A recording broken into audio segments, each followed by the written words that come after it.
Driving it home with Patti Vasquez, Patti Vasquez. From global conflicts to greenhouse gases, the folks refusing to wear masks says, and politicians getting caught grabbing asses says, she's driving it home with Patti Vasquez. Happy Monday. Well, I don't know. I don't know if I want to say happy Monday, honestly. It's Monday, right? Joe Kilgallon. Joe joins me in studio. It's a Tuesday. Is it Tuesday? It is a Tuesday. No! Is it really? Yes. I've lost track of time already. I was just telling, Joe Kilgallon, a comedian and good friend of mine and a neighbor over here on the Northwest side, asked him to come and join me. New papa. I mean, you're an experienced papa. Have your three under five, my friend. What are you? Well, 7, 5, and 5 weeks. 7, 5. Okay, so 7, 5, and okay. I missed the numbers. Yeah, Yes, that was second grade, kindergarten, and then a newborn. That's a decent. So the spacing on the last one was that like let's let them grow up a little bit more before we have another. Sure. No, that was not the case. That was not the plan. I'll say this. Obviously, super happy she's here, Yeah. but of course, this wasn't a plan. Emma. And my friends were like, "Well, don't let her know that." And I was like, "Well, she's going to learn math at some point." You know what I mean? And it's not a bad thing. I don't think 5 years is like No, that's not that outside. crazy. I guess Like, you're right. 12 years is a lot. That's a whoopsie daisy or a second marriage. Yeah, typically. Yeah, yes. So one daughter and 2 daughters? 2 sons and 1 daughter. Oh, so that's good. And they're going to be proud of me because I got the best parking spot of my life right in front of the studio.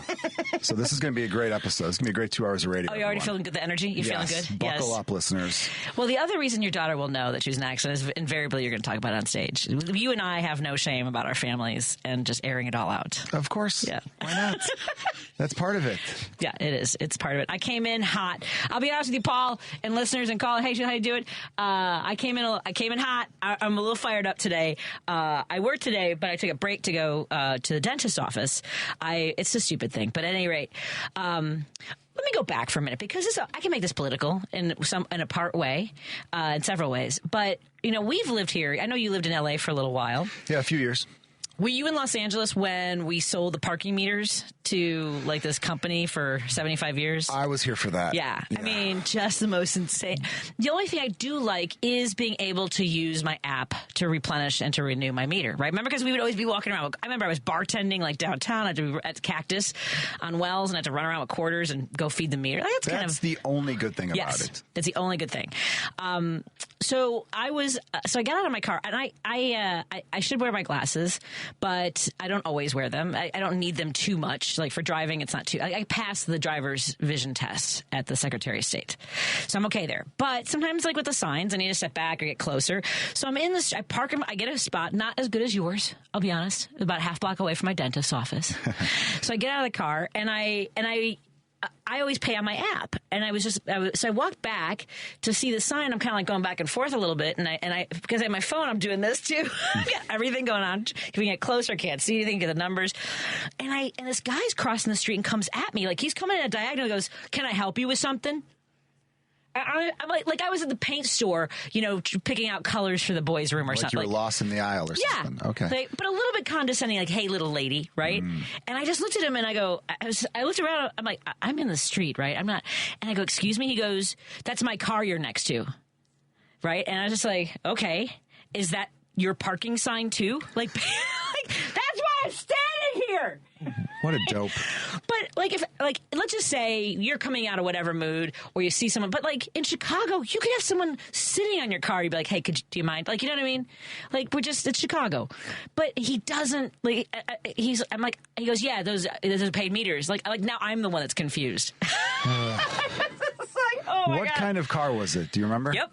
I have a picture of it, as a matter of fact, because it escalated a little bit. Not like, yeah. It was a BMW, black BMW, with temporary plates. Typical. Yeah, correct. Exactly, right? Older. By the way, also, look, Joe, I love you. My husband is white. My sons are part white. I have my dad was white. Paul, love you, Paul. But I got a problem with white dudes for the last couple weeks. I have so much. I just, look, white dudes. Look, I know it's not all of you, but it's more than most of you, just saying, screwing us over for the last fast, whatever. So at any rate, so I have that in me, right? I got that, but I just turned around and I maybe yelled something as I was walking away about a body part that he seemed to have embodied. I think I know what you're talking about. Loudly, because I'm not a wallflower. So, but I don't know if you've ever seen my set where, like, of course this happens, right? I go in, I'm all fired up. I tell the girls behind the desk what happened. I'm like, I need to use the restroom. I come back out. He's in the waiting room. But he's standing at the door. He's about to go in. He's standing there, and he goes, and he does this gesture, like, after you, bitch. Like that kind of, like, it looks like that, right? And I'm like, no. I'm not taking your chivalry in this situation. Like, you didn't know what happened outside. And I'm like, no, go ahead. And then he asks me, what are you doing here? Like, well, here's the part that really made me angry, because I already pushed back on the first stupid question, right? Mm-hmm. Can I help you with something? Like, what are you doing here? Like, now I should have continued the pushback, but now I'm like, but I also didn't want now I've got an audience. It's all women that work there. So I also don't want him to think that I work there, and then somehow it reflects on them, right? So I was so mad. So I was like, I'm a patient here, and so now we have a standoff of who's going to go through the door first, because I also don't want him to watch me walk by. Like, I'm in my head, like, everything is happening, and he gives me the, like, have a nice day kind of thing, like that. Only now he's in the next seat, like, there's just a partition, so I can't. And I tell the girl, the hygienist, what happened. And so I don't know if you can know it. Most people can't see my hand, but I have a very large, I actually call this the FE ring. Oh, that is quite the rock you got there. That could do some damage. I'm just saying. So as I hear him getting up and I know he's going to look back to see where I am, I do this, like I just hold it. And the hygienist goes, I love you. Nice. She doesn't even know what it is. She's like, but whatever it is, I'm in on it. So I finished everything. Now, I was there he left at 1:45. I'm done at 1:15. There's a UPS truck blocking the front door of the dentist's office, and I start to walk out and cross the street. He's in his car with the lights on. He's sitting across. Yeah, Joe. He's sitting in his car across. Now, I don't know if he's, like, on his phone or whatever, but now I'm like, okay, now I can't leave because I've done the thing. I already did the mic drop by yelling at him across. Yeah, there's nothing more you could add at that point. Nothing I can do. So I was like, so I come back in. I'm like, I can't leave yet. I took a picture of his car just in case, like, we're doing this whole thing, and I don't know what the universe is doing today, but because part of my brain's like, I can't. There's not calling the cops on this. There's nothing's happened, right? Yeah. Only one of the women that works there comes walking out. All the women that work there, by the way, at Chicago Dental Studio, all gorgeous. Drop the address. I will. Go on Huron, near Orleans. All the women that work there are gorgeous. And so one of them's coming. You can tell she's got a jacket on. She's about to walk out. And so I was going to get out of her way because I was standing at the door, like, shaking. Like, do I leave? Am I going to be in danger? These women are not a part of this. And I turn, and whoever's coming to meet her, I'm not joking you, full SWAT Chicago police.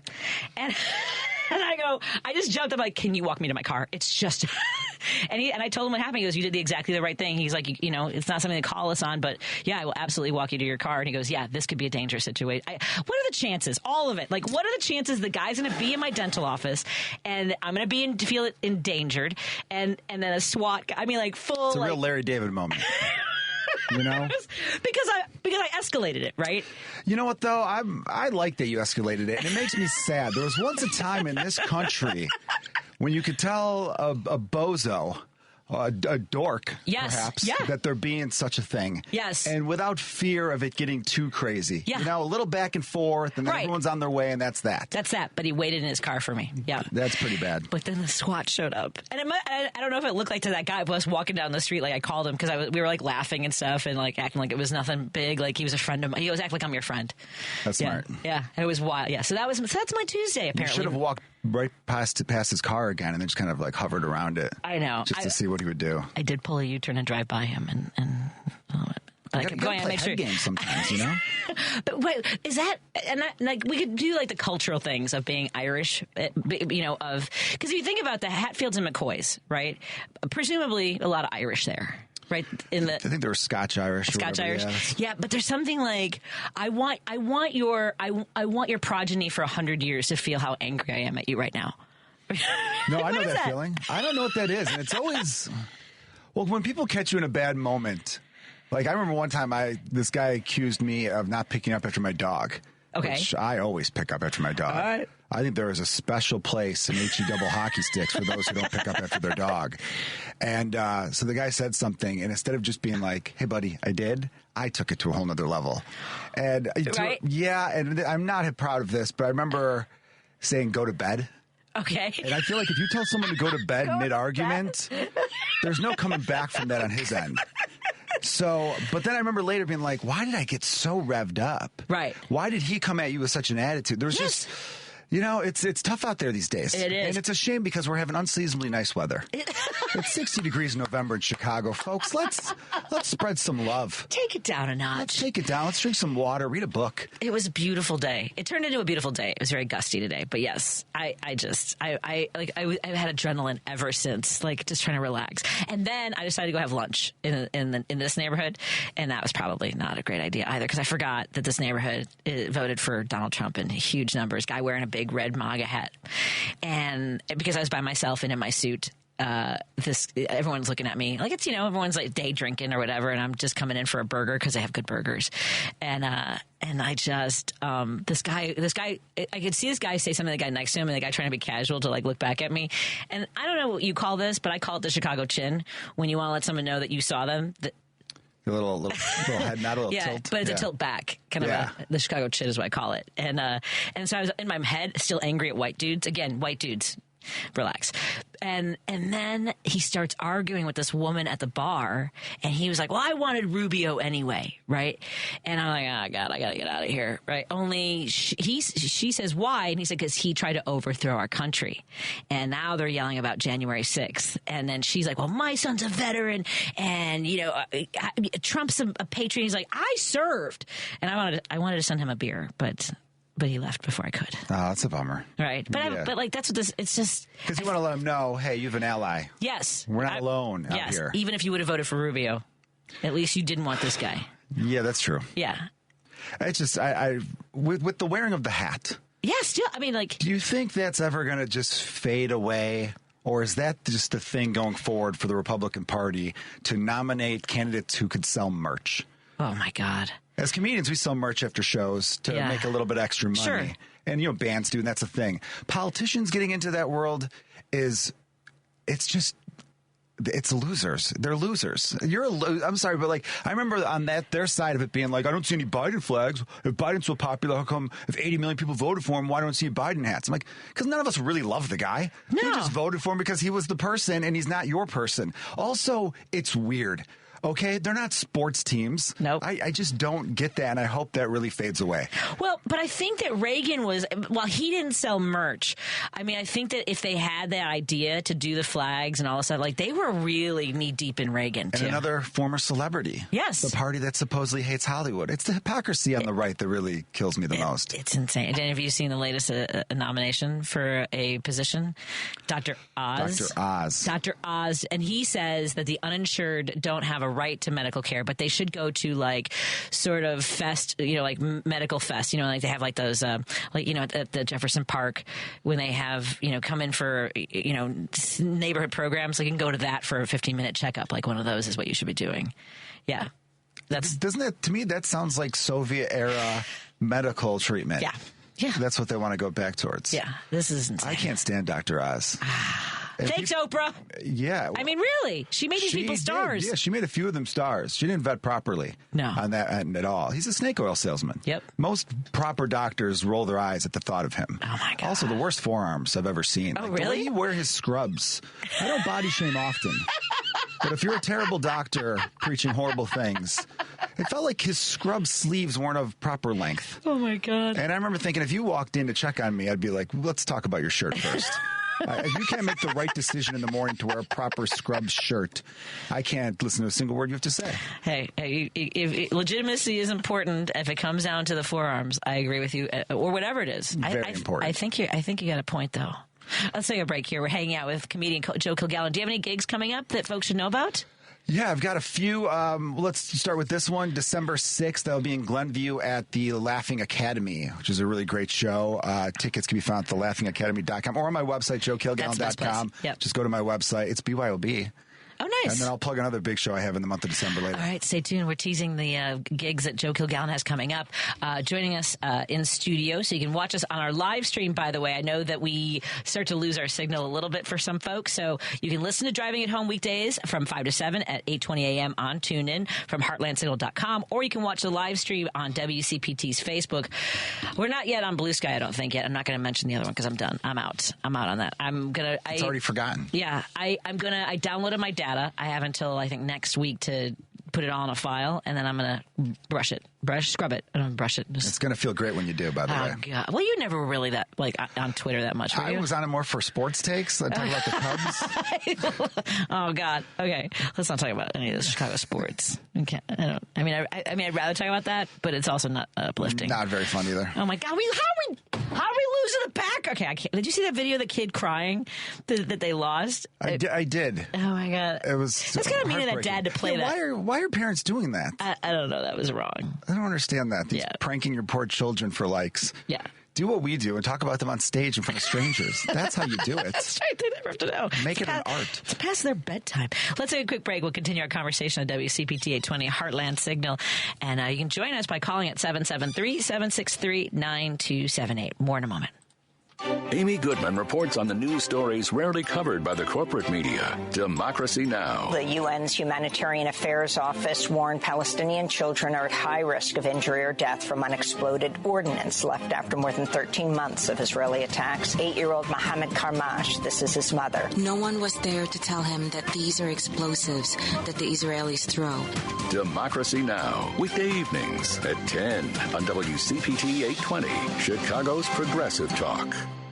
Alexa, play WCPT. WCPT from TuneIn. You're listening to Driving It Home with Patti Vasquez on WCPT 820. Poor Joe Kilgallon, the off-air stories. He's like, well, now I have to be funny now? Like, what? Do you notice I cracked open the beer as you told that last story? I told a little bit about my past to the audience before. Joe Kilgallon joins us in studio on December 6th. He'll be at the Laughing Academy in Highland Park. Glenview, actually. I've heard it both ways. Glenview, I'm sorry. Yeah. Is it over by the, like that little mall area? Yeah, it's a little strip mall area. Have you ever taken the kids to the Coles Children's Museum up there? I have not. It's really cool. Do you ever have the one at Navy Pier? Yeah, I've gone to that one. Yeah. The one in Glenview is very cool. It's in that same area, like right at the very, I don't know, it depends on where you come in. But it's I haven't been there, obviously, since the boys were... You know, I think I have been to that one. Okay. Now that you talk about it. When my oldest son was like 2 or 3. But I've not been in a long time. It's a fun... I like that one. Well, one, because there's parking. To our points, like, parking is key. Navy Pier has to have some of the worst parking ever. It's awful. Only Rosemont comes close. You don't like that Rosemont garage? Are you kidding me? I always have pretty good luck there. It's not that. It's like, but there are dead ends and cul-de-sacs in there. Like that is true. That is a little bizarre. What is happening with them? Yeah, but no, Navy Pier is a menace. Yeah, Chicago needs to do a lot better. Well, it'd be great if the public transportation was so great that less and less people would take cars. I feel like that's the ultimate goal. But when I lived in Los Angeles for a few years, the only thing I gave LA a nod over Chicago. Chicago was better than it in everything. I mean, there's a couple... LA's got some good donuts, which is weird. But anyway, yes. LA, their parking was wonderful. You could park at the Santa Monica Beach for like $6 all day. Yeah, that's true. $6 all day. It was great. Where you can't even sniff Navy Pier for less than $25. And they have people checking. They'll make sure you're not sniffing too much of the air. Oh, it's true. You'll get hit with a fine. Well, I love that you're the first person that ever, and I've lived in this area my entire life, and when I was at a different radio station, you were the first person that ever mentioned, like, why, when they extended the Blue Line to O'Hare, did they not put a stop at Nagel? It's completely, for folks who aren't on the Northwest side, in the 1980s, that was when they expanded the line. They added Harlem, they added Cumberland, River Road, and then O'Hare. And I know that because we used to ride when I was in high school. We used to run around O'Hare Airport when I was in high school. It was amazing. Before 9/11, obviously. But I don't know why it never occurred to me, because I was just so used to taking the 68 Northwest Highway to the Blue Line, right, Jefferson Park. But yeah, that's It's just a major mistake because the high school's right there as well. So you would be encouraging people to who go to that high school to use the line. And it's the longest stretch on any of the Chicago lines without a stop. Between Jefferson Park and Harlem is almost a 2.5 mile stretch. So they could put a stop at Nagel right there and kind of break that up. It would just encourage. That's the thing about traffic in this town or in any town. People think, oh, you need more lanes. All more lanes does is bring you more drivers. That is a proven fact. Right. Everywhere they've added lanes, travel time has not been reduced. You just need to make public transportation better, and the L is pretty good. Will you sit next to a stinky person every now and then? Sure. Sure. But this is what cell phones are for. You distract yourself from it, and then you're there, and it costs you a couple bucks. It's great. Yeah, I agree. The Orange Line has a lot of spots that they could add some more stops to. Do you just ride the lines and just like think, if I was boss, You know, as comedians, we travel all around the city. That's true. So literally all around the city we go to. I have a show actually at Twisted Shamrock right by Midway on December 7th. That's a Saturday night. Nice. And I'm going to do that with all of them. That's Just smart. Slide in my See where they are on the public transportation lines? Yeah, basically. But when I drive around the city, I do think to myself, here's what I would do to fix that. Yeah. Here's what I would do to fix this. Am I right? Who knows? But it's fun. It's fun to think about. Yeah. Like empty storefronts. What would you do to create more of that? Because the Northwest Side has that as a big problem, too. Jefferson Park. I mean, how do you have the second busiest transportation hub in the city? And you have, Joe, a bakery from a dispensary closed, just went under. How do you not make that work? Well, the biggest problem they have, and it's something that's going to take some time to reverse, because people in Jefferson Park especially have been so used to having to drive everywhere, which is crazy because the public transportation is phenomenal right there. You have a Metro line, the Blue Line, every bus lands at that spot. But if you notice, there's not a lot of apartments near there. Right. And the reason neighborhoods like North Center and Roscoe Village and Lakeview and Wicker Park thrive is because they have customers. It's a simple business thing. You want to open a business where there are people, and the thing is, it's the least populated part of the city, the Northwest Side. It really is. I mean, we have a population, but it feels like it's the type of people who are like, why would I walk 3 blocks to something when I could drive 12 minutes to Village Crossing in Skokie and I have a parking lot and I could go here and pick up dog food and go to Chili's. Look, I love a scale queso as much as the next person, but you can't complain about your property value not being any higher when you're not supporting the things around your property. I don't know if you ever went to North Branch Chicken, which is on Northwest Highway. It was good. They had fantastic chicken. It's now a bakery and a coffee shop, Baked by Jane. But I told him, because I grew up at 6133 Northwest Highway. You had to say Northwest Highway. I can't remember why, but at any rate. As opposed to South Northwest Highway, exactly. Which doesn't exist. I think in Park Ridge it does, maybe. Maybe that's why. I don't know. There you go. We're talking Chicago. And, I grew up... there was no liquor license. So now where you have a restaurant, Zia's, it's there now. Previously Iron Horse, like that. None of that was there. There were hardly really any storefronts. There had been like a dog grooming place. I lived above a bank. There were a few businesses. And, but I told him, I told the guy who owned North Branch the day he was closing. I was the last customer through the door. And I said, I am so sorry that my neighborhood, that we didn't do better by you. I said, but we also don't walk anywhere. That's true. I mean, Steve and I walk every day, 2.5 miles, 3 miles with Declan. There are hardly anybody walking at all, ever. So the same thing, if they're going to get in their car, they are going to go to Village Crossing or to Park Ridge or to Norwich. The city. Yeah, Norwich. It is a shame. I really wish there was some more vibrancy out this way, because I remember a couple springs ago, right when, the first day when it's like 75 out of nowhere and it feels like everybody's outside. I drove from Lakeshore Drive in Belmont because I had to go pick up a check at Laugh Factory. And as I'm driving back to the Northwest Side, every neighborhood I went past was just people out and about. Every place that had an outdoor patio, the patio was packed. Every park was filled with people. But as I got farther and further west, I was seeing less and less people outside. By the time I hit Cicero, it was a ghost town. That's really what it's like. The rest of the North Side, from the lake to even Kedzie, it's just people are out and about doing things. I don't know what to do. I love a lot of the people here. I grew up out here. I don't know what it's going to take to make them walk around, get some exercise, hang out outside a little bit more. I think we need more things to walk to, perhaps. Yes. But in order to do that, you're going to need some more customers. Right. Which is it? Because I think there were things to walk to. And fortunately, like Vaughn's has there's a franchise. There's like 3 of them, which is also on Northwest Highway. So I think that helps support it as well. It's kind of like one of their, if they are slow there, they still are supported by the other success of the businesses. But these independent places, I don't know how you make it with next to Gale Street Inn. It's just that big empty lot that's been there for 20 some years. That really should be apartments. Yeah. Without apartments. Because you think about it, we still have new people moving into this city all the time. Yeah. And they're the type of people who move to Chicago because they don't want to have to drive around all over the place. And, you know, those parts of Chicago are not being filled up by them. Whenever I meet people who move to Chicago, they're not moving to the northwest side or the southwest side. You know, and maybe people who are around here are probably thinking, good, we like that. We don't want any transplants or hipsters or whatever. All right, that's fair. If that's what you want, then don't complain. Like I hear you complain at the bars I go to and the restaurants. I hear your complaints. Because I have friends who they were looking around on like Redfin and they're like, man, why are the houses on the northwest side so cheap? And I told my friends, I'm like, you know, the rest of the city considers this part of the city pretty cheap.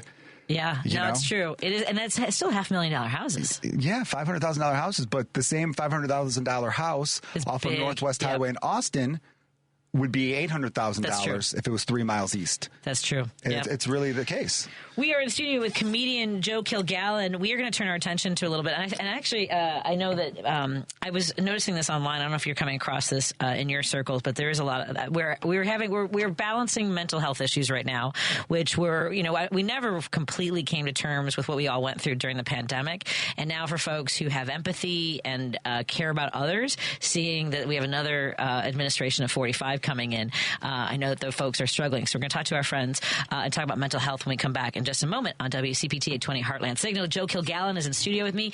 He'll be performing at the Laughing Academy in Glenview on December 6th and at Twisted Shamrock on December 7th over by Midway. Over by there. Let's take a quick break and come back in a moment on WCPT 820 Heartland Signal.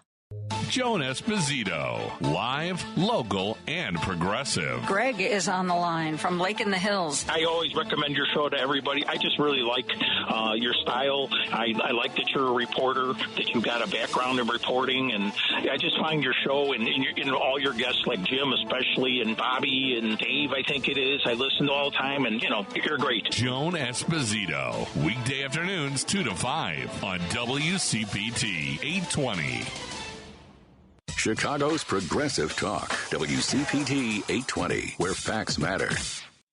Hey, it's Patty here, reminding you that Minocqua Brewing Company's progressive beers like Maga Tears IPA, Biden Beer, and the LGBTQ-inspired Love Wins Fruited Sour are now available at Chicagoland locations like Armanetti Wine and Spirits in Woodstock, Beer Shop in Oak Park, McLean Liquors in South Elgin, Beer on Central in Evanston, and My Buddies, a pride-friendly bar on Clark in Chicago. Don't forget to drink and vote responsibly.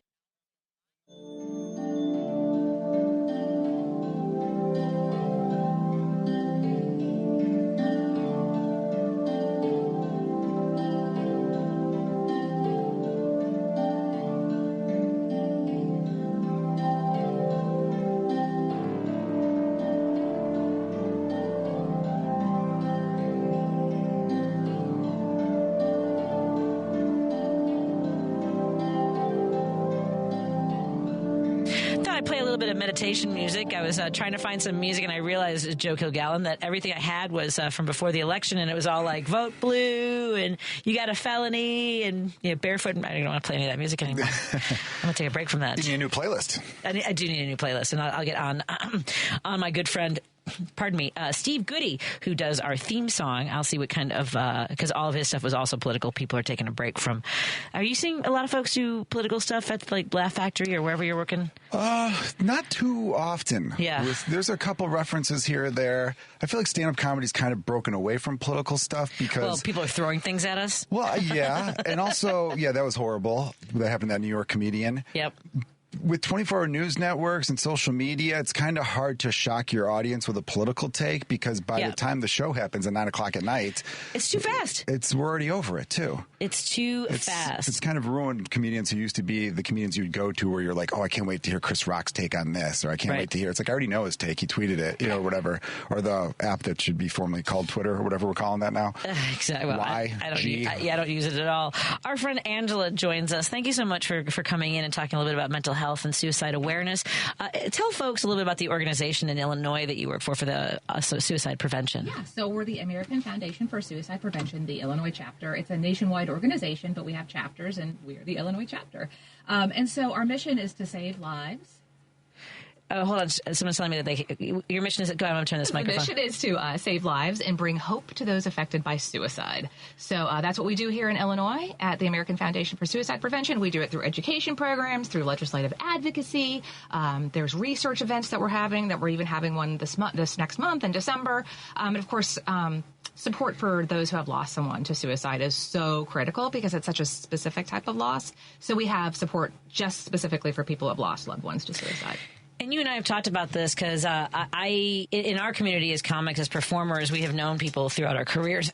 I was on the air with Brody Stevens 6 weeks before. He's a comedian out of Los Angeles. Good friend of mine. And he was. When you look back, and I didn't know him very well. I only had met him a few times, and I think a lot of folks have that feeling of like, close friends. What could I have? Did I miss something?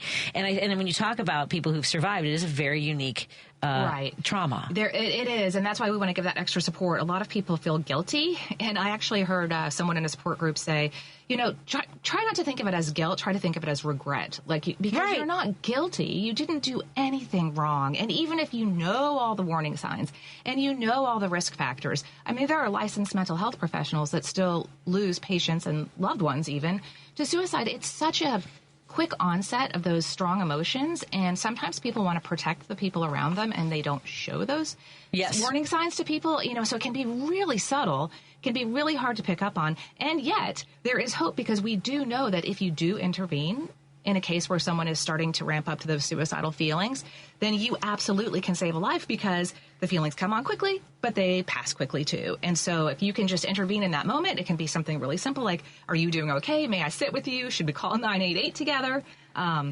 Just a simple action like that really does have a huge impact and really can save a life in that moment, for sure. And that's something that's new, too. 988. Tell folks about being able to call or text 988. Yeah, so it's really interesting. I feel like I've come on your show and said it a bunch of times, and every time I talk to anybody, I'm like, 988. And I'm like, everybody knows about it. And yet, the data is showing us that less than 20% of Americans are reporting that they know what 988 is, or that they've ever heard of it. So 988 is the new 3-digit number that replaced that really long suicide prevention lifeline number, 1-800-273-TALK, which it was a song. That's the only reason anybody knows about it. Nobody can remember it. Nobody can remember it. And when you're in a crisis moment, you're like in a tunnel vision and you really can't remember anything. It'd be hard to give people directions to your home when you're in that moment of crisis. So you can just dial 988, 3 digits, 24/7, 365. Someone will talk to you. And we always say, don't wait till it's like that crisis moment. If you're just concerned about somebody, or you're concerned about yourself, or you're wondering where the local resources are, it's better to call them early than late. You wouldn't wait to go to the emergency room until you were like, well, I was pretty much bled out from this,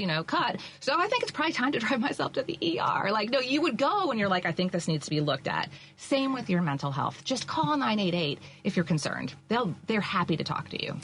Joe and I were talking a little bit earlier where we were talking about if I were boss, this is what I would do, right? And one of the things I would do, because we know, how often should you get a dental exam? How often Every 6 months of cleaning, I believe? Twice a year. So we know that, right? So we need to start saying, how often should you, when you schedule your dental appointment, see if your psychiatrist or psychologist or therapist, whoever, has an opening, not on the same day. I'm not saying, although maybe if you take getting your teeth done as egregiously as I did today, maybe you do need to schedule an appointment. Yeah, would have helped you. The anxiety level could be really high. Yeah, but we've never ever had a movement where we know how or when we should schedule an appointment for mental health. Yeah, well, and that is one other thing that we've been trying to work on, too, at AFSP, is getting primary care physicians more trained and recognizing the signs and asking those questions and having those conversations. Most people will go see their regular doctor once a year, and so that's a critical opportunity where somebody could catch something, right? It could be the front office staff even. So we're trying to get primary care physicians, even just their staff, who interact with people, trained. It could be any of those red flags and anybody could catch it. But we know people are going to the doctor. We know people are going to the dentist. We know people are getting their hair cut. So these are all people that could kind of be trained to recognize these signs and intervene. So bartenders, I mean, really, people talk about bartenders a lot. Joe and I agree. Our bartenders should probably be trained. Uber drivers and Lyft drivers would be a fantastic. I don't really like Uber drivers talking to me, but that's my thing. Well, people talk to them. Yeah, that's true. You're right. Observationally, have you ever been a bartender? Yes. Yeah, it can be. It is a wild ride. I remember one time I had a lady for like 8 hours, and but I was young. I was like 22 or 23, and I paced out. I was not serving her the whole time. And at one point, I was like, "I need to get you in a car." And we do. We're trained. Bartenders are trained. Dram shop. We're trained on Broadway. Yeah, we're trained to like identify when someone's been overserved and things like that. But you're right. Something like. But so I think that to that point of feeling empowered, like what are some ways that just everybody can learn more about the signs, not for themselves and for others? Yeah. Well, I mean, we actually have them listed out on the website, afsp.org. I'll say that again, afsp.org. You can just go there and click on warning signs, and it'll list them out for you. And it'll be like, warning signs are the things that people will display that let you know that something is wrong and you may need to intervene. And then risk factors are also listed there. Those are the types of things that kind of exist in someone's environment that might not always be visible, like a warning sign. So a history of trauma, a history of childhood abuse, a recent divorce, family history of mental health conditions, chronic health conditions. So those are all like risk factors, things that are just kind of in the background, in the environment, might elevate your risk. And then warning signs being those observable signs that you could pick up on when you're noticing how someone is acting or talking.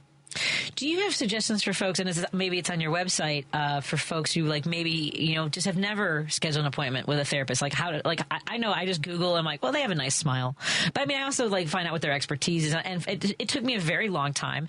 And I'll be honest, I really do like the evolution of therapy through Zoom because of the pandemic, not having to park. Yep. And also like, I benefited from that. Like, right. Yeah. I mean, you're probably going to have to check with your insurance first is kind of the root of it. What will they pay for? And do you need to stay in network? If so, try to follow all those rules because it's just going to be more stress if you get a giant bill for your therapy sessions.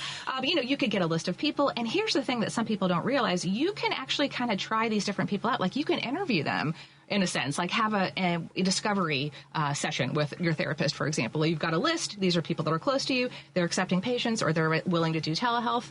Schedule a little intake interview with them. It's such an intimate experience to go to therapy. You should be able to pick the therapist that you're connecting to, and you don't have to stick with a therapist that you're not connecting with. You won't get anywhere. You won't get anywhere if you do that. So it'll just be like changing out your barber. Yeah, exactly. It's totally okay to do that. And you can talk to friends too, like who do you like? Talk to your primary care physician, obviously, like do you know people or who would you recommend? That kind of thing. Yeah. Yeah. And I think that they're also like the one I finally found, you're right. It was recommendations and also because of childhood traumas that I was like, and it's specific in their description of what they specialize in. Yeah. So that helped a lot. Well, on our website, we do have actually a resource list of inclusive therapists and people, black and brown skin therapists, LGBTQ. So if you do have a specific type of, demographic that you're looking for or topic that you're looking to explore, we do actually have on the website where it just breaks it down by the types of therapists that specialize in those types of things.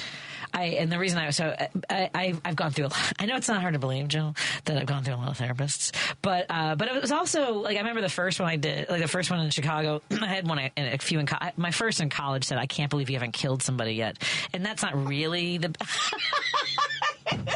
I was 18 years old, and it was, at any rate, just a few years ago. Yeah, right. Yeah, exactly. But I mean, like at 18 to have a therapist say that in your first session was a little bit like, what I was like, okay, I'm doing all right. Like that was how I took it. I don't need to come back here. Yeah. And then I had one after my dad passed away. But my first session with her, she closed her notebook and she goes, "I'm exhausted."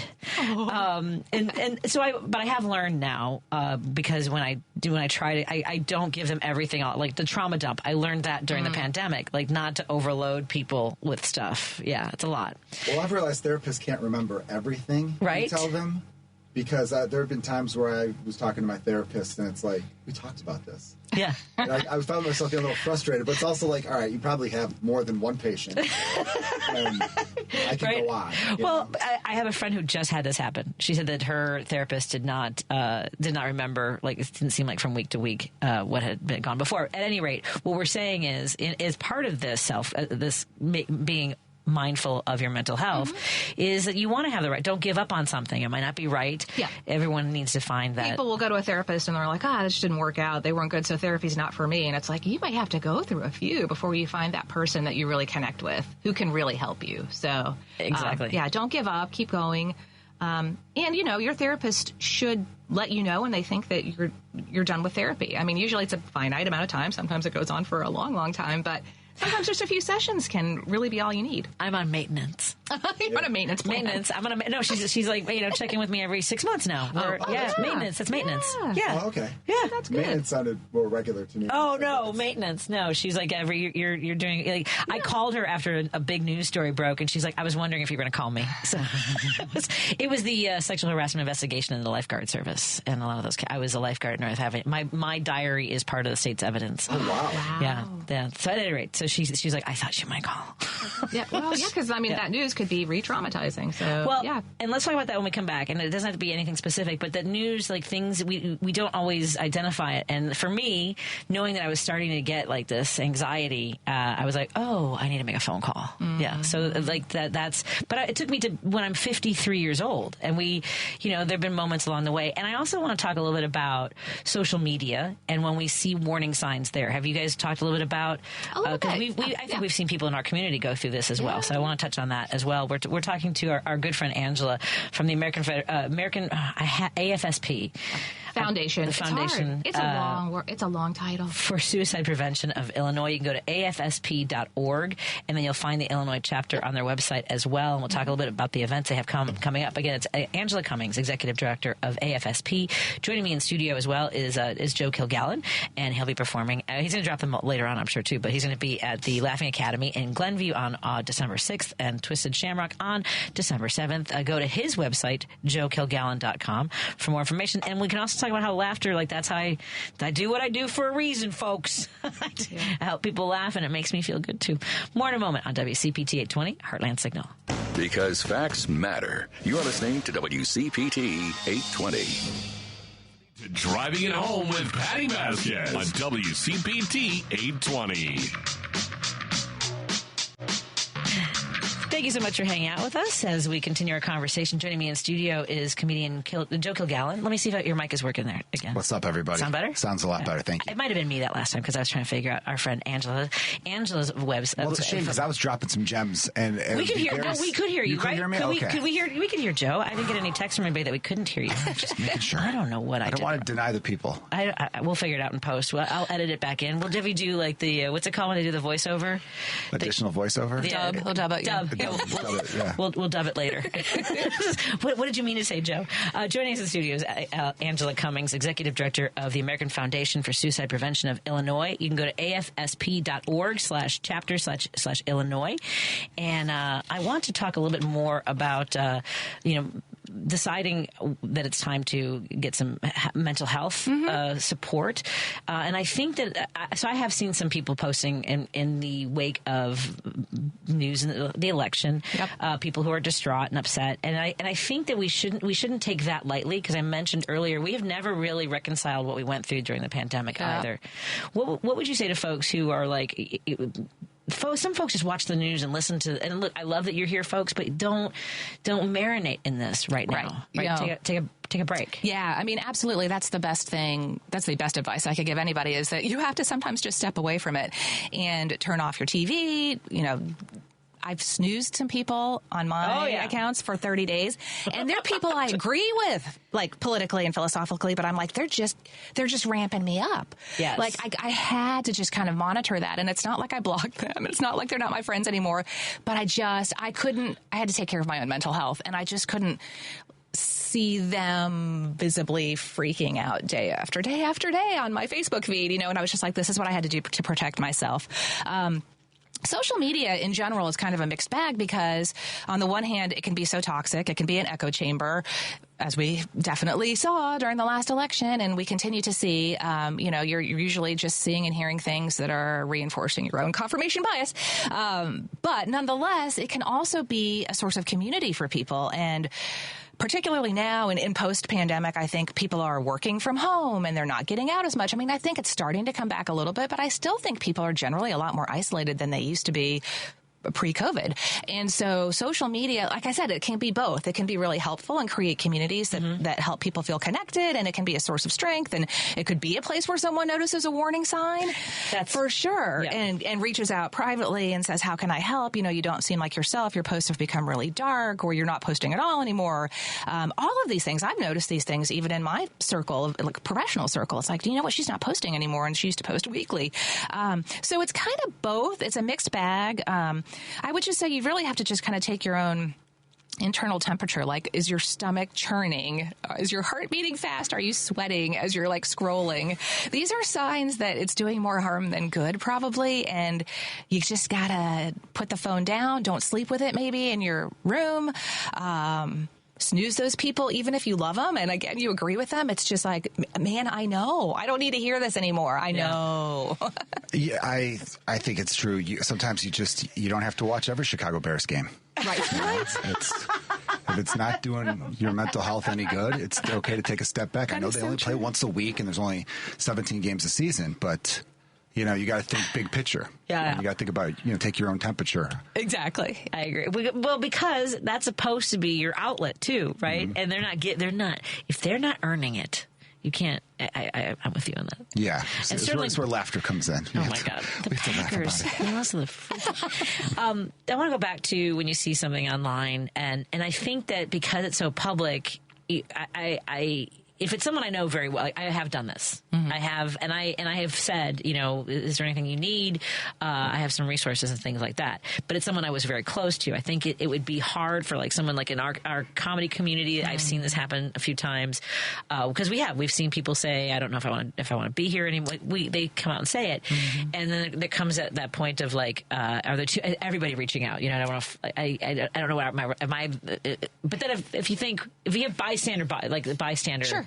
Thing, that's a very strange moment. To do something is better than nothing. That's what we always say, and I see what you're saying. Like, they may have just made this flippant remark, and now they've got 50 people sort of like DMing them and just it's like, oh my gosh, and sending them over. Yeah, it's like, no, guys, I was just kind of venting, and I'm fine. But we would still say that it's better to err on the side of saying something. Yeah. We know that too many times, and this is my own personal loss story. Somebody was clearly displaying the signs, and it was pretty obvious what their plan was, and everybody kind of looked around and said, well, I mean, should we say, somebody else will say something, or surely he's just joking. And my friend was not joking. Our friend was not joking. He had made a real plan, and it seemed so outlandish that we just didn't know what to do, but we were very young. We were so young. And again, it's that guilt versus regret. Like, we didn't know, but we still say, on balance, it's better to reach out and say something. And it doesn't have to be something where they really feel like put on the spot. It can just be like, hey, are you okay? I've noticed you said something that seemed a little down. Are you okay? Do you want to talk? I'm here for you. Do you want to go for coffee? That's pretty non-threatening, right? Like, sure. What's wrong with you? Open up now. Just, yeah. I'm here for you. Something as simple as that. And maybe something that comes out in the conversation. At least you're being present for them. Yeah. I also know a lot of people who get mad when somebody are mad at that person. And sure. They say that they're selfish and things like that. And I also want to tell people to forget, like, if you come to the point where you're able to balance that emotion with understanding the depths of mental illness, that forgive yourself for being angry too. Well, yeah, and anger is a way that sometimes people act out when they're having a severe mental health crisis. People think about depression as somebody sad in their bed and they don't get out, but a lot of times depression manifests as, anger and impatience and lashing out, and still not identifying, especially with men. I actually finished an anger management course in early October. Really? Yeah, I went from late August to early October. This office in Lincolnwood, and it's been very helpful. Yeah, it's great. I've been joking about it on stage, but I had a hesitation when I joked about it on stage because, it stemmed from a certain incident, and I didn't want friends who were there thinking I wasn't taking it seriously, atoning for it. Yeah. But then I realized if there's even one person in the crowd who has anger issues, who could hear my joke and think, you know what, maybe I should see an anger management specialist too, then it's worth doing the joke. And that's where comedy does come in. And you normalized the idea. Yes. And that's huge for people. You're absolutely right. Somebody could be sitting in that audience going, well, look, that dude went to anger management. So I guess it's just something that is okay to do, and people do it. So, with therapy, I'm trying not to cut you off there, Patty. Sorry. Yeah, I'm trying to tell people with therapy, I'm like, everyone tells you to go to the gym. Therapy is the gym for your brain. Yep. Even I know people are like, when do I think I should see a therapist? Go now. Even if you're feeling great. Go when you're feeling great. Nobody says like, oh, you're in great shape. You could eat like garbage. No, you should be eating well regardless. Right. And you should be taking care of your brain even when you're feeling good so it can keep feeling good. By the way, everyone listening who's like on the fence, therapy's awesome. You get to unload all your problems on a stranger, and they're paid to give you good advice, and they studied for this, and you're going to feel good afterwards. All the things you're too shy to tell your buddies, you could tell this therapist. And then sometimes they just tell you you're doing great. Yeah. I used to tell people, because I had friends who were like, so every week you just complain about your life? I'm like, no. Sometimes I have a great week, and then I just brag about my weekend. I'll tell my therapist, I'm like, dude, I had an awesome weekend. You know what I mean? I went to this party. I had a really great set at the Laugh Factory. On Sunday, ripped off a lot of people on Facebook Marketplace. Like, I did a lot of really cool things, you know? And so that's a fun thing to do. The last one was a joke, everybody, okay? But, you know, everything else was true.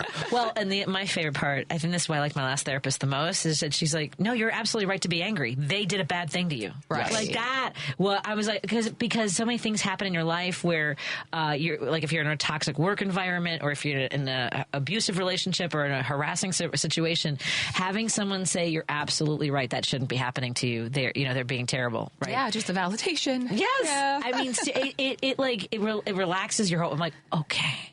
Yeah, I'm not. The other thing about being comics is that we also, I think part of our personalities is that rage. So we kind of like think of it, you know, because we perform, it's not always performative. Like we legit, you know, it's part of our, so I love that you are mindful of it though, because I can see like where I sometimes lack impulse control. And my therapist is working me through that too. She's like, okay, I understand why you did that. Don't ever do that again. Yeah. Yeah. And also think about the people you love in your life. Don't they deserve the best version of yourself? Yes. So even if you're not putting yourself, think about yourself first and foremost. Yep. Think about how it affects everyone else. I remember reading a quote once where it said, when you take care of yourself, everyone benefits. Yeah. So a lot of times people think when they work on self-care, they're being selfish. No, you're not, actually. Yes. That is that. Yeah. Yeah. And there's that whole message like, just tough it out. It's like, why? Right. I was thinking about that. I've talked about this on stage too, about my rage, is that like, I think in 21 years of Griffin's life, he's seen me lose it maybe 2 or 3 times. I usually would lock the door or I'll leave the house or whatever. And my story is that like, I save all of my patience for my family, and everybody else is lucky to get something.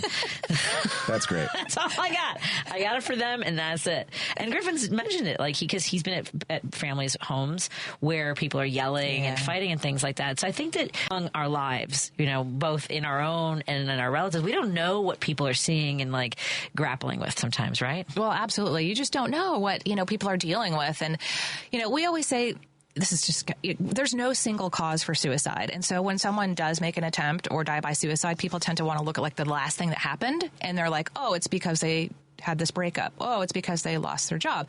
But we know that that's like never the full story, right? What's going on is they've got all these things that are going on, and all these things that have gone on in the background of their lives, and all these things that we just don't see, you know? And so we always tell people it's just very complicated. There's never one single cause. And so you just have to really be in touch, follow your gut, reach out if you think something's wrong. It's like a stew. It's a stew. Yeah. Yeah. Right. That's exactly right. And it is the holidays. So I know you have some specific events you want to talk about, but it's also the holidays, which is really can be so, carry so much weight with it as well. Absolutely. You know, people, and for those who are celebrating a holiday or going to be gathering for a holiday for the first time, like I remember the first one without my dad. Mm-hmm. And because that's when it like it hits you again, like the grieving hits you all over again, really hard. Yeah. Yes, absolutely. Yeah, we are approaching the holidays, and we do have several events coming up that people can attend for support. But yeah, the holidays can be hard for any number of reasons. One, if you're going through grief, or if you had a loss of any kind, whether it's recent or not, actually. Yes, I mean, it can just kind of like reactivate, can feel like you're back at square one when that Christmas tree goes up or when that person's not there at the Thanksgiving table. But it's just a generally stressful time across the board anyway. And so like 40%, nearly 40% of Americans report that they feel like the holidays are an incredibly stressful time, the most stressful time of the year. And then NAMI, did a little survey, and it turns out that over 60% of people who have an active mental health condition report that it's worse during the holidays. So people are out there really kind of stressed out a lot during the holidays. And so there are things we want people to do to be proactive, to try to take care of themselves during the holidays. And there's things you can do if you're dealing with loss, too, during the holidays. So the main thing that's coming up just this weekend is the International Survivors of Suicide Loss Day, which we shortened to Survivors Day. So that actually is a day that was designated in 1999 by Congress. Turns out Senator Harry Reid lost his dad to suicide, and he thought there should be a day designated for survivors of suicide loss. And because the holidays are a very hard time for people who have a loss of any kind, they designated it as the Saturday before American Thanksgiving every year. Okay. So there are events going on across the country. There are events going on here in Illinois that you can sign up for. There's some in-person events. There's a virtual event on Sunday. And then I know you have listeners in other markets as well, so they can just go to their local AFSP chapter, and they will have in-person and virtual events that they can find there, too. And it's just a way for survivors to come together. There's a film that will be shown where people kind of talk about their loss and their journey towards healing. There's a discussion. There's usually a healing activity. So it's just a nice way for survivors to connect with each other, kind of talk it out, get a little bit grounded and centered before they dive into this holiday season where things are going to be, that could be rough. So, yeah. Excellent. Thank you so much for everything, Angela. Again, Angela Cummings, Executive Director of the American Foundation for Suicide Prevention of Illinois. You can go to afsp.org. Again, that's afsp.org/chapter/Illinois. And we look forward to having you in, because I think these are really important conversations. Yeah, anytime. I'd love to be here. Excellent. Thank you so much, Angela. And I wish you a lovely rest of your week, as well as heading into the holidays. Happy Thanksgiving. Yeah, thank you. Thank you. Let's take a break here. We'll continue our conversation. Comedian Joe Kilgallon is going to hang out with you. You can stay till 7, right? Yeah, absolutely. Check him out. Excellent. And we'll talk more about his gigs coming up in Glenview and over by Midway in a moment on WCPT 820 Heartland Signal. Hey, Google, play WCPT. Streaming Chicago's progressive talk from TuneIn.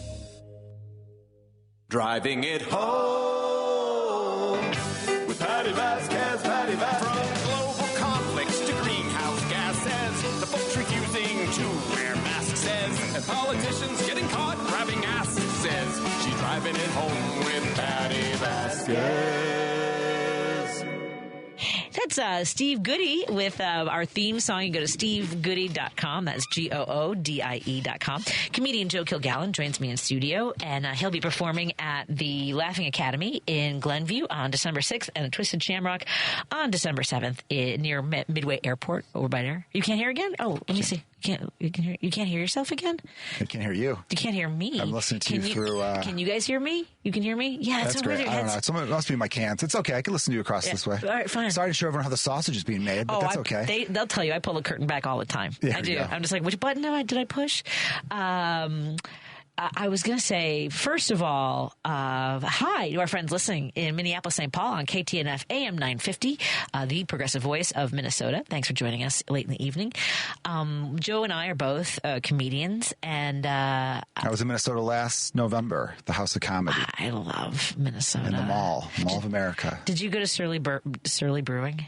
I did not. I didn't leave the mall. I was there for 4 days because they put you in the hotel that's connected to the Mall of America. You're so lucky. And it was cold outside, so I had no reason to leave. It has everything, that Mall of America. Rich Miller doesn't still book that, does he? No. Dennis Miller's brother used to book that. Oh, really? And it was not a hotel. It was a condo. And it was a kind of comedy condo. You'd walk in and it'd be like just these massive stains, like in the hall, like white carpeting, but with stains. It was really cruddy. It smells like stale farts. Oh, God. It was so...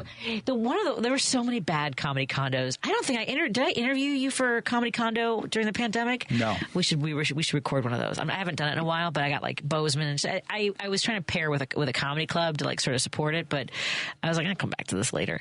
For folks who don't know, a lot of comedy clubs around the country, in order to save money, instead of putting traveling comedians up in a hotel, they put us all in an apartment together, which is and then it's like the nastiest. Do you remember the worst one you were ever in? Richmond, Virginia, Funny Bone. I remember that was pretty bad. There was one in Appleton, Wisconsin. Cliff. I love that dude. Great guy, but crazy with the rules. Yeah. There would be he had a label maker, and so there'd be a label on the coffee table, feet don't go here. There'd be labels everywhere. And then he would, every now and then, it's not like Cliff's ever going to hear this, but he would pull a move where I'm like, okay, you can't be the guy that says, let's go do some stuff on the roof of the comedy club. Right. But then also be the guy that's like... Take your shoes off. Take the shoes off. If there is even one fork not put away properly, I'm canceling your... You can't be both of those. It just doesn't make sense. Oh my God! So the condo he had before, because the thing was about Cliff, his mom cleaned the condo. Did you know that? So I did know that. So that was part of why he was such a stickler for that stuff. But just so the first one he had, the MC's room. The MC didn't have a room. The MC had I had to sleep on the couch, the guys didn't offer, and I didn't expect it. But yeah, I had to sleep on the couch. That one had a curtain. Remember one of the rooms did not have a door. That's right. And but the white carpeting. Then don't get an apartment with white carpeting so you can see all the crud we bring in. It's cold in Appleton. It's gonna be snowing most of the time we go up there. Yeah, that was such a nobody in the history of anything should get white carpeting. No, think about it. That's horrible. Did you have any? Okay, before I go to that, the white carpeting thing. So I had to stay in that condo and it was so funny because it was 20 years in between. I think I saw him next. Doug Stanhope. Oh, wow. I had to stay in that condo with Doug Stanhope. Now, I love that you know how anal Cliff was, because Doug had invited everybody from the club to our apartment, and it was smoke everywhere. They were using beer cans as ashtrays. Forget about not having the feet. Oh, my God. I cleaned this place. I had to clean. And he passed out. Everyone was gone, and I grabbed him. I grabbed him by his collar. I go, I am not coming out here in the morning and finding you with your penis in your hand. And if you know Doug Stanhope, that would not have been unlikely. That would be likely. So all the negatives. Yeah, I don't know him well enough to have known that. He used to whip it out on stage at Zany's downtown. Really? Oh yeah, he was very. But yeah, I don't even know. Just kind of not like a. It was weird. It was. What's funny now is women will say, "Well, I didn't really feel like it was harassing because it was just Doug." That's just somehow. It's Doug. more for shock value. I guess kind of. Yeah. I guess what else would it be for? Yeah, but I wanted to come back to white carpeting. And my husband's like, "Please don't tell this story. Please don't tell this story." I can't help it. Did you have people in your life who had a room, like your friends, and you weren't allowed to go in that room because the parents were wouldn't let you on the carpet, wouldn't let you on the furniture? Well, you're a Northwest Sider like me, so it wasn't quite like that. No, but I remember going to some friends' houses where they had plastic on the furniture, which is just so comical to me. God. It's you bought a couch, but you don't want to ever touch the couch. Yeah. Well, Steve when Steve and I were dating, so this would have been in the 90s. I was 23 or so. And so, you're an adult, right? I remember having one friend who there's one room it had all the crystals and tchotchkes and Hummels and all kinds of stupid stuff, right? Sorry for the collectors. But so we were going to watch the Rose Bowl in Evanston, and his friend's dad's a doctor, and we walk in it's right away. There's 6 or 7 of us coming in the front door, and this guy's mom is like, whoa, everyone take your shoes off. And I have nowhere. I'm in the closet, falling backwards, trying to get my shoes off. And even with our shoes off, we're not to enter the room. We're all in our 20s. Not to enter the room with the white shag carpeting and the pristine furniture. I'm like, well, what is this room for? This is the room we're walking through to get to the basement to hide there. I don't know. People waste a lot of time on things. Right. They really do. Sometimes I think about life where it's, at what point do you get, there's, a person like that is a person who yells at you for walking on the grass. And it's why are you, that's a weird person to be. You ever see someone like that? Look, if you're listening right now and you're in your 80s, hey, you're doing great. You made it to your 80s. That's awesome. Don't yell at people for walking your grass. I know you love your lawn, but get over it. Right. You don't want to be someone. I've thought about this. I remember walking my dog and I saw someone across the street yelling at someone else for their dog peed on the grass or something, which who cares? Dogs pee, you have probably a bunny rabbit's peeing on your grass. Squirrels maybe. Let me tell you. Right? Rats too. So what if you spend a good 20 minutes screaming at some stranger for that? and then you go to bed that night and don't wake up. That was your last day on this planet. That your last day on Earth was yelling about dogs urinating on your grass. And grass, you can't grow anything on it. No, it really has no it's purpose. Grass. I think about that too when I go walking in, because you and I live in the neighborhood, and everyone's got the exact same front lawn pretty much. And then, do you ever see the ones that have like they've just put like wildflowers? It's just native plants and stuff. Like, smart. Yeah, better for the environment. They don't have zero upkeep. Right. I understand like if you. For your backyard, you want it real nice because you might have kids playing back there or whatever. That's all great. I'm not knocking. I'm not telling people how to live, but I am. Because I'm going to tell you, don't yell at people that's what you're going to get upset about. All the things in the world. Yep. Grass. Like I go to the park. I walk right across the grass from the park. Nobody inside the park district buildings are going, hey, what are you doing on our grass? They don't care. Yeah, stay off the grass. It's a waste of your life. Stay off the grass. When we were door knocking in Wisconsin, I have to find this photo for you. One of the guys I went back and forth with, we were going every weekend since August, and I did like the whole last week. But there was a corn fest near Elkhorn, Wisconsin, and my friend Adam's like, we got to go to the corn fest. And we drive by, and it's just there's a white sign on someone's lawn that says, liberals stay off my lawn, right? So, Adam had to go and, like, pose next to it. I'm like, oh, my God, we're going to get shot in Elkhorn, Wisconsin. Because, liberals are notorious for just standing way more aggressively on grass. Everybody else can be on the grass. Yeah, conservatives kind of float over lawns. Yes, yeah. Yeah, very light. Their footprint is much, oh, my God, their footprint's so bad. At any rate, that was one of my. I forgot about. I had a lot of adventures during this election season, and I just was not prepared for like the onslaught of crazy that's coming. Would you do it again? I would campaign just as hard because we helped win 10 Democratic General Assembly people, so they had a super majority in Wisconsin and Madison, and that's a path to hopefully flipping, and because they're just getting ungerrymandered, we helped hold on to Tammy Baldwin's seat, which is a Senate seat. We already lost enough there. And all the swing states that went 6% red, like the swing, and even Illinois, we lost ground. We'll talk about that too. But Wisconsin only went 1.5%, like 1.5% swing the other direction. So that's good. Someone's going to have to write a book one day on how Senator Baldwin won re-election, but those same people who voted for her voted for Trump. There had to have been a split there because it didn't make sense to me how I believe in Michigan as well. They elected a senator from the Democrats, but then went against the president. Because normally people vote all one party down the line, normally. But this election more than most. It's a little bit of a head scratcher. There's going to be a lot of books written. Actually, there's something going on. I tried reaching out to some folks from Operation Swing State. And look, it's never going to make up the difference for how much we lost. Clearly there were miscalculations, misunderstandings of what this was. And Joe and I were talking before the show that I remember seeing this video of a politician in the 60s, and a young woman in the audience asked, in a fake press conference, kids could ask questions, and she said, do you think a woman will ever be president? And he said, yes, but I don't think the first one will be elected. I think she'll be a vice president.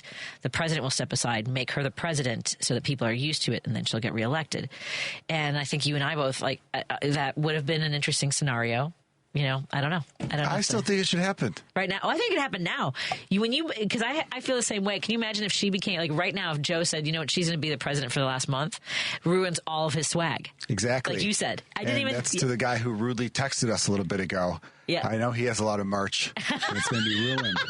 You're going to have to replace all your 47s with a 48. That's so funny. That's right, and they're all made in China anyway. At least most of them, from what I've read. Yeah, because he was saying that I don't remember people complaining about the Obama stuff. I didn't. I had an Obama bumper sticker that I kept on my fridge. I didn't even drive around stickers, with it. The buttons, that's been around forever. Yeah. And I remember seeing a few Obama shirts, but it was usually someone wearing them to an Obama rally. Right. They're not wearing them because they want to start fights with people. Yeah. And that's what I feel it is. And the flags and all that other kind of stuff. I saw a guy driving around here for the last 5-6 months, and his flags were bigger than the truck that he was driving them in. I've seen some of those. And it's just kind of one of those big Jeep ones? Because it seems like it's all the Jeeps. It's a lot of it. It's like, look, I'm not going to tell people how we've got a First Amendment in this country. Great. Express yourself how you like.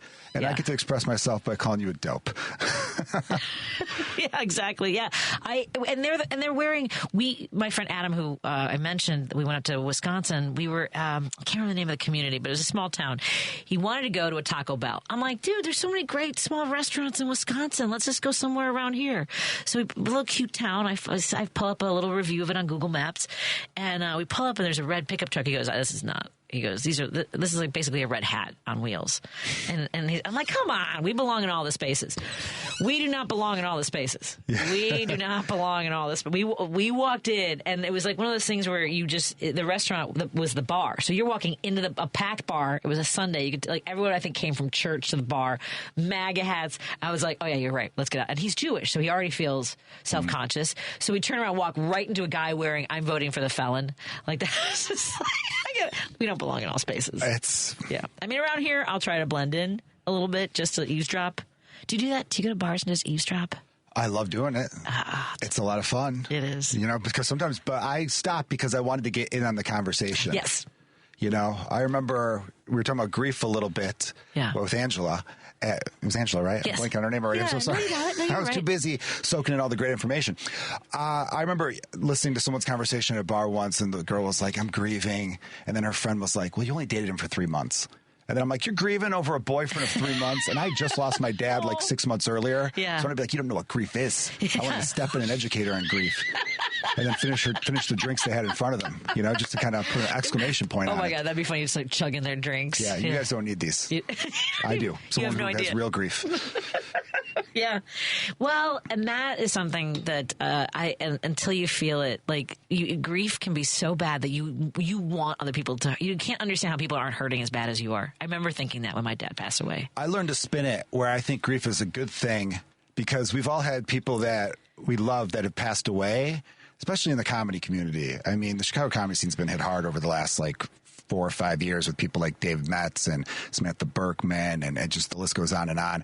And people are sad. We all get together. Kenny DeForest last December. It's almost been 1 year. Everyone gets together. We share great stories. We cry. It's a rough go. And then it feels like things just go right back to normal. And I remember thinking that's kind of a bummer. Yeah, of course, life has to go on and everything like that, but I think people deserve to be missed. And I think it's okay to grieve, and grief is a good thing because in a weird way, it keeps that person's spirit alive. At least that's how whenever I feel grief, I've tried to turn it to be like, oh, this is good. This is good that I'm feeling this. That I miss this person so much. Yeah, spin it. I agree. Especially again at the holiday, or things will happen like this election. I have friends that I know would have been just, like me, sleeves rolled up. What do we do? How can we help? Kind of a thing. So to your question about whether I would do it again, I will do it again. Not just would I, but I will do it again. I think that I have to lock down stuff locally. My co-producer Jerry Walski and I were talking about this last night. We lost a lot of ground here, which is, we had a lot of volunteers going to other states. But did you know that in Mount Greenwood, they went over 70% for Trump? Like that. I mean, I know it's expected, but it wasn't that severe in the last with Biden. It just wasn't. It's one of those things where the Democratic messaging. You be mad at us. We get to criticize ourselves. Well, we should be criticizing our own party because there was a lot of things that were done poorly. And after an election, there's just so much blame to go around. It's almost kind of like, to go back to what Angela was saying, when someone commits suicide, it's never one thing. It's there's a lot of ingredients in that stew. Same with a loss of this magnitude. The thing that got me so upset was that everyone kept saying the Biden economy is good. And yes, sure, over this last year, the numbers have gotten to a really nice spot. Inflation has gotten down to 2%. Right. But that's not what people think about as a whole. And that might go back to what you're talking about with our mental health post-pandemic.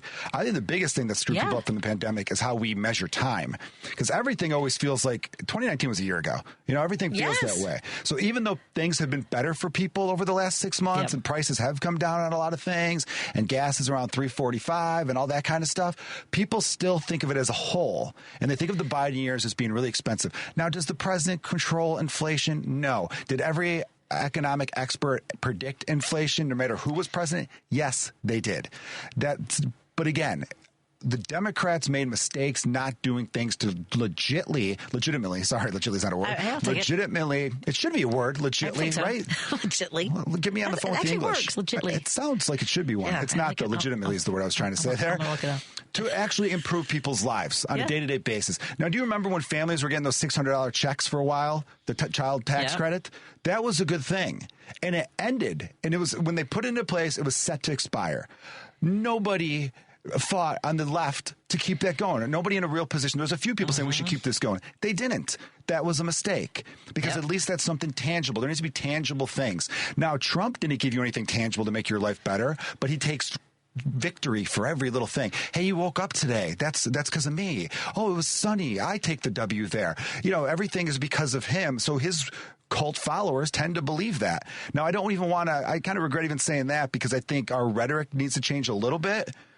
I'm not saying we have to play nice either, though. I'm saying we should actually stop playing by these made-up rules that only our side plays by. We need flamethrowers. We need to play whatever it is, your bot farms, your, all the trolling, all that stuff. Like, mess with them mentally. Like, cripple them that way. What kind of conspiracies can we, this whole, because that's what they were soaking in.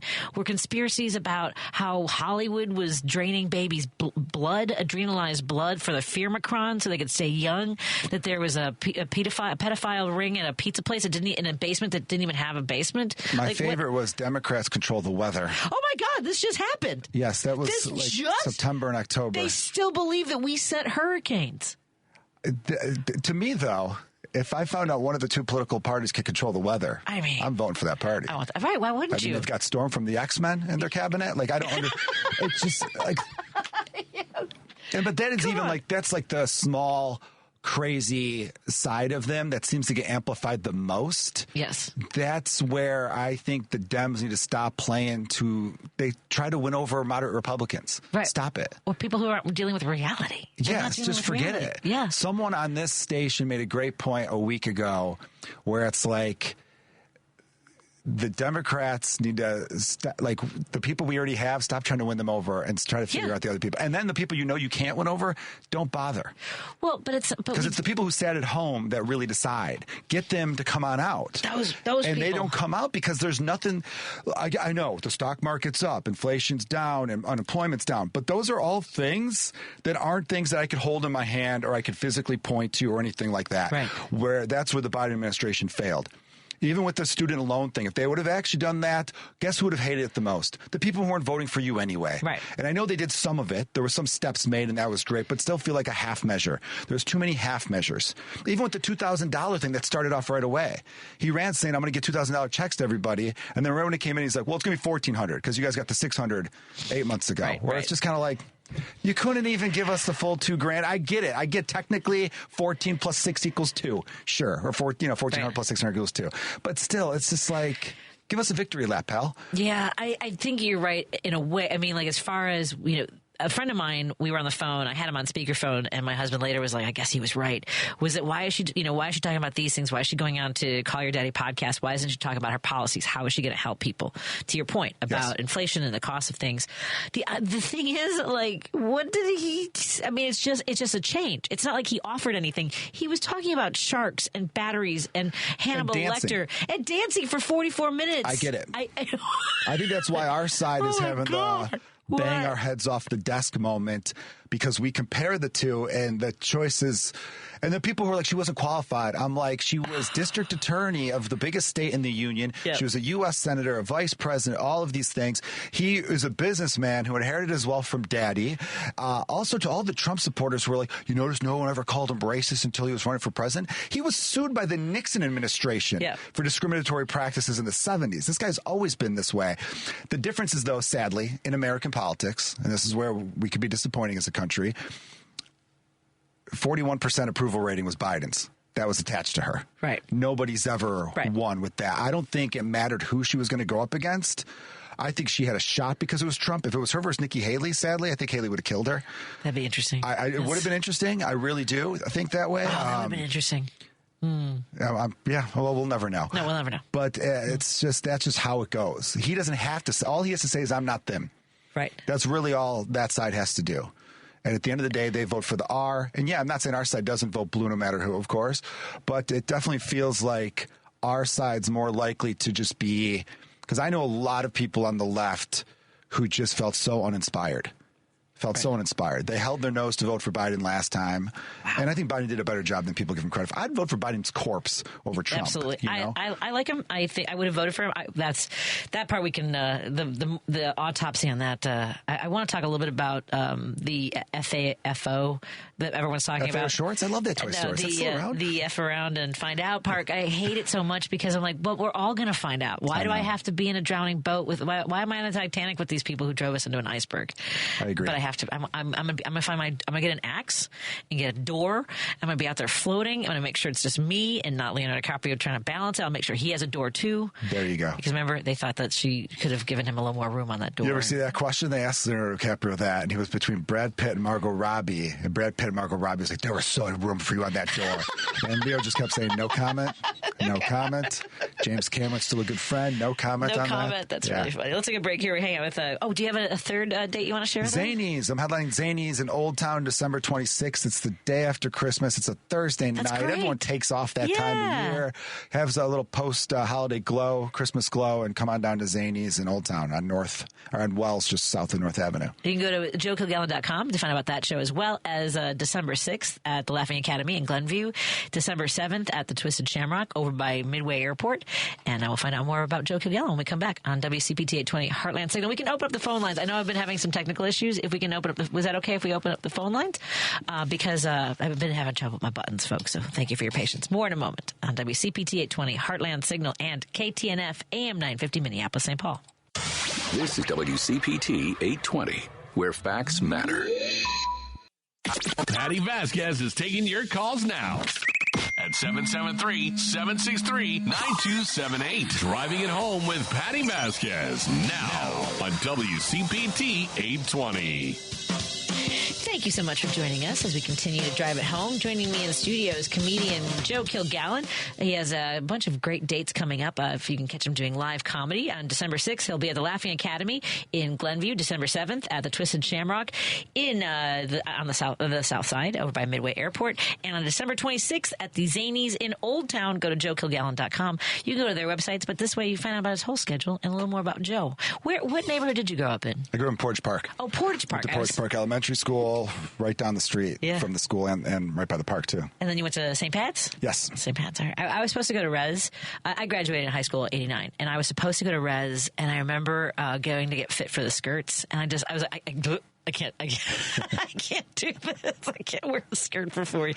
Did you guys have like a sister school? Who was your sister school? Our sister school was Notre Dame for girls, but we didn't really hang out with them too much. That school's a little bit further south, and they closed kind of halfway into going there. They've been closed for a long time. We hung out with a lot of Mother Guerin girls, which is gone as well, and Resurrection girls. Well, a lot of... Just Res still standing. Yeah, Res is doing well, and I think St. Pat's is doing pretty good. You know what kind of saved Catholic schools? The pandemic. Oh, a lot of Catholic grade schools were closing left and right. The pandemic happened, and parents needed some sort of child care. In a lot of ways, school is child care, and they started paying to send their kids to Catholic schools because they didn't have to follow the same rules as the state, right, or as the city. You're right though, because before the pandemic, they had just consolidated a bunch of schools over here into St. Elizabeth of the Trinity. So it used to be St. Tars. It is weird growing up in a neighborhood and like walking through. Do you ever have that where you're walking through your past because we live so close? I grew up in Norwood, so it's very strange sometimes. No, I don't live in Portage Park anymore, but whenever I get a chance to cut through it, I do. Yeah. It's, I still have a Portage Park record, 3 home runs in a Little League game. Hey. I'm assuming it's still a record. Every now and then I'll check in and be like, who are the All-Stars? Have they hit 3 home runs in a game? And the coach will be like, no. And I'm like, yeah, that's right. Is that on the books anywhere? Do you have because at Norwood they still have the plaques of like the All-Stars, like the MVP of the season. They don't have that up at We didn't have the budget. Portage Park wasn't quite as affluent as Norwood Park. Apparently. So we just had to keep our own oral history.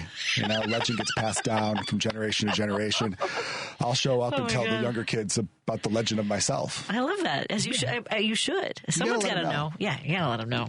We've got Jim on the line. Jim is calling. You're on the line, my friend, with Joe Kilgallon. How are you doing tonight, Jim?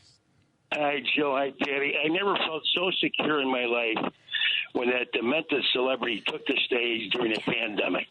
I feel like I'm really in good hands here. And the way he explained it so vividly, how he was just terrific at it. to drink bleach, take ivermectin, and then he put that undertaker from Indiana in charge for a day, Mike Pence, who didn't know if he was on foot or horseback. 400,000 people died in the United States. And now here's what we got. We've got Dr. Phil, the demented psychologist, Dr. Oz, and Kennedy Jr., in charge of our health care, our Medicare and Medicaid. We should be in very good hands with that. And Leo and his Supreme Court, and I know that I'm sure the Heritage Foundation, who were the founders of the Koch brothers? Yeah, they were lovely people. They probably poisoned, I don't know how many thousands of people with their chemicals in the South Side, especially if you ever drove down the Dan Ryan, it'd kill you.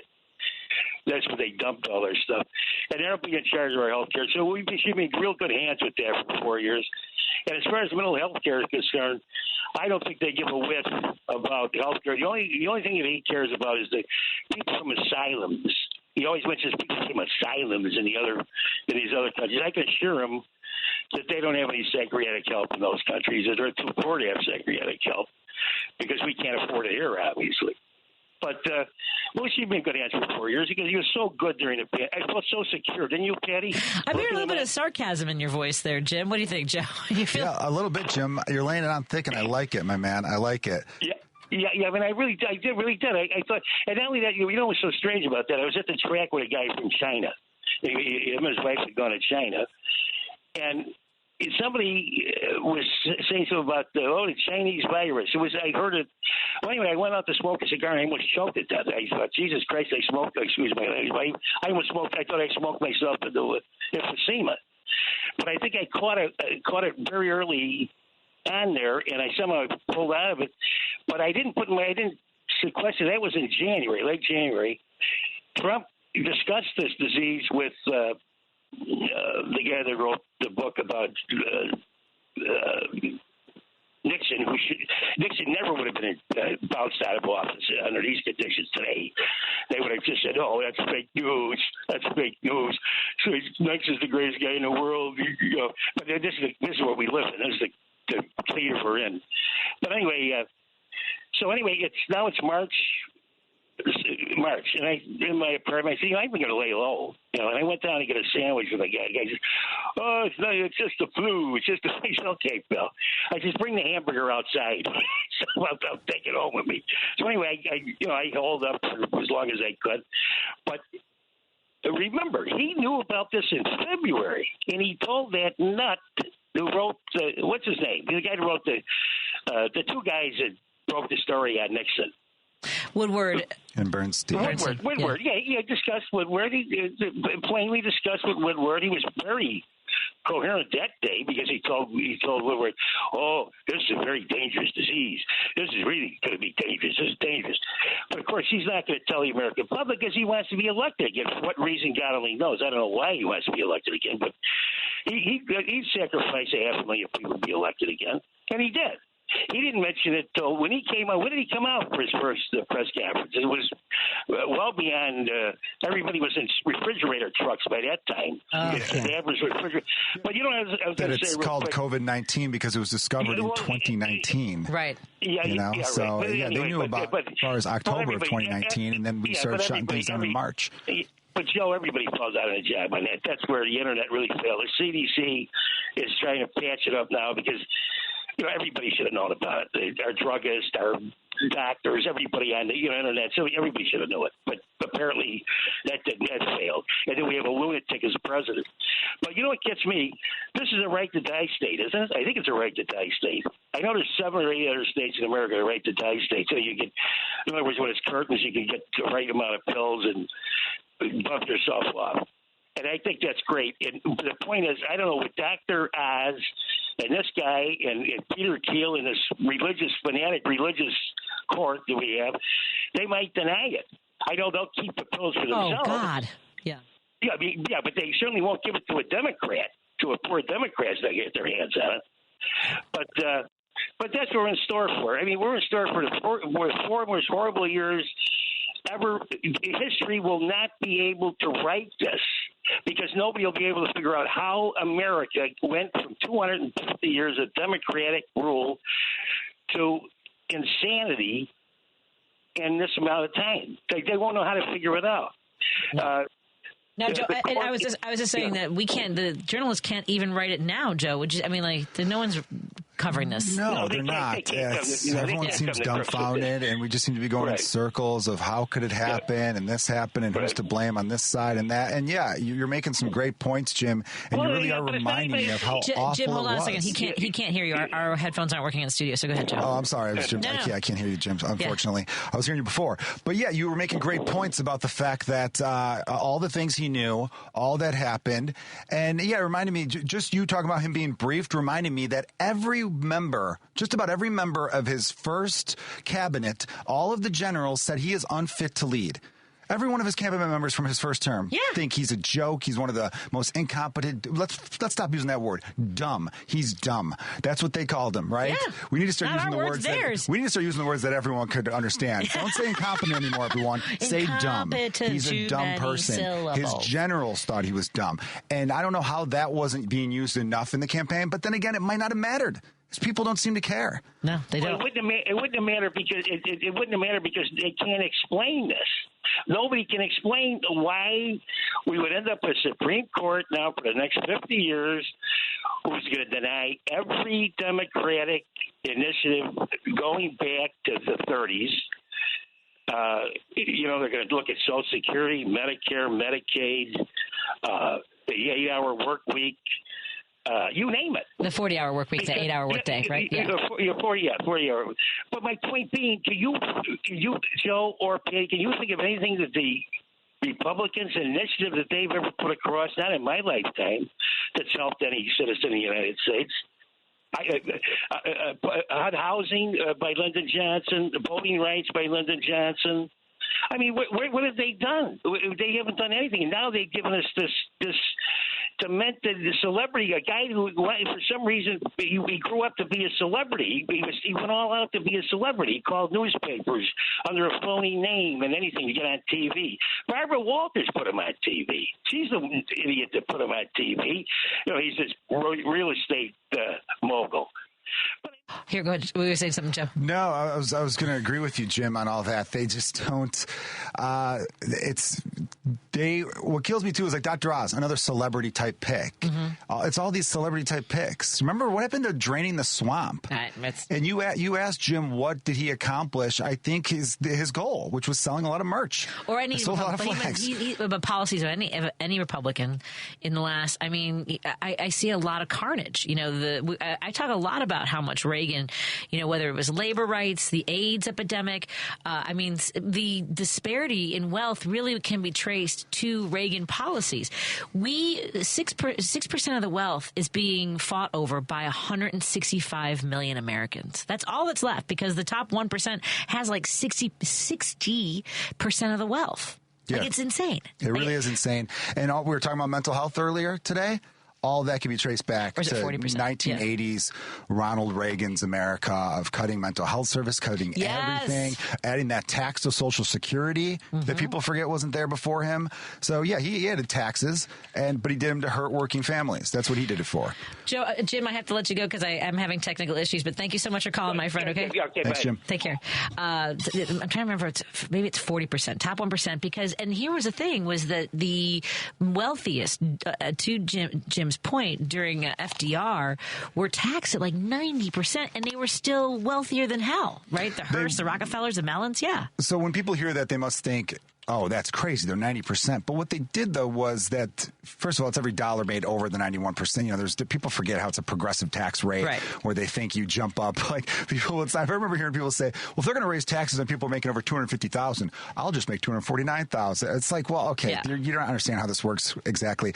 But they would make it so that it would encourage businesses to invest more in their business, and they would grow their business because they knew, okay, if I buy a few more trucks, that brings my tax rate down effectively. And the trucks back then were usually American made. So there was something called like the velocity of money. How do you get money to circulate? Yeah. And a lot of Democratic policies that don't favor the rich, because trickle down is a joke. One of the biggest lies put on the American public next to cigarettes are healthy for you. Actually, I think trickle down probably killed more people than cigarettes, perhaps. Yeah. How much what poverty does to people. That was one of those things that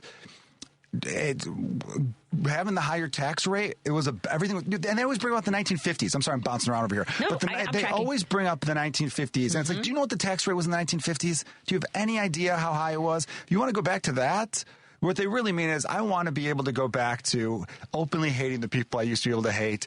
And if you were different, you kept it to yourself because it makes me uncomfortable. Yep. Right? This whole idea of how do I explain anything to my kids is hysterical. I think most conservative parents just don't want to talk to their children. Just go play Nintendo. Leave me alone. Well, and to that, there was a caller this morning on Richard Chu's show. He said he was 75 years old. He's a black man. And he just he said that. He said they want to go back to when I couldn't go to their schools. I couldn't play in their parks. I couldn't drink from their water fountains. I mean, that's exactly right. Well, that's why I see this rise. And, people, you've probably seen a lot of this where they're talking about these young men, 18 to 25-year-olds who are going towards Trump. And they feel lonely and they don't know how to talk. And maybe it's from the pandemic, but really it started before the pandemic. I really believe every generation of men, regardless of color, I suppose, has had a percentage of them that don't know how to talk to the opposite sex. They're lonely, they're whatever. And that doesn't mean they're bad people, right? But what the change was over the last 5 to 6 years, people started creating podcasts, these Andrew Tates of the world. Yes. Because it used to be those lonely guys would figure out, all right, well, I got to figure out a skill. I got to figure something out. I got a sense of humor. I got to get a sense of humor. I got to get a personality. Maybe I'll dress different. I got to do something, right? Yeah. Because they've realized, all right, something's got to change. Now they have the Andrew Tates of the world telling them, hey, it's not your fault.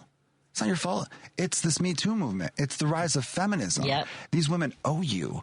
It's because if the women were like how they were back in the day, you wouldn't be lonely right now. And then that's how their hate grows.